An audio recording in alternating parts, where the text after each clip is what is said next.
Hi mga mi! Medyo matagal-tagal nga tayong hindi nakapag-upload ng videos. Medyo naging busy tayo lately kaya tara, samahan niyo akong gumawa ng dinailan. Thank you nga pala kay paring Noel na nagbigay nitong balaw. Tara, luto na tayo. Para sa ating dinailan recipe, gagamit lang tayo dito ng bawang sibuyas, kalahating kilo ng karne, tapos nagpabili lang ako kay daddy sa palengke ng dalawang malaking buo ng nyog.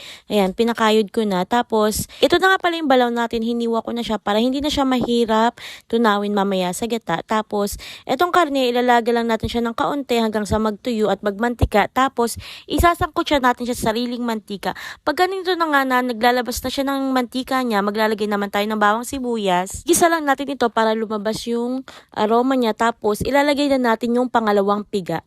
Pag kumulo na nga ito, ilalagay naman natin at tutunawin itong balaw. At pag ganito na yung itsura niya, pag tunaw na, saka naman natin ilalagay yung unang piga na yung magpapalapat at magpapamantika sa ating dinailan.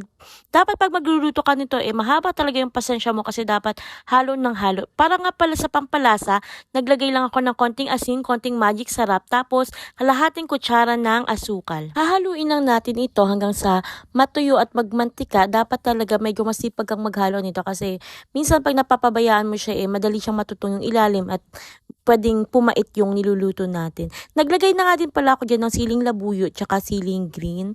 Tapos pag ganito nakakapal ang ating dinailan, hahaunin na natin siya. At ganito na yung itsura niya pag naluto. Ayun lang. Thank you for watching. Bye!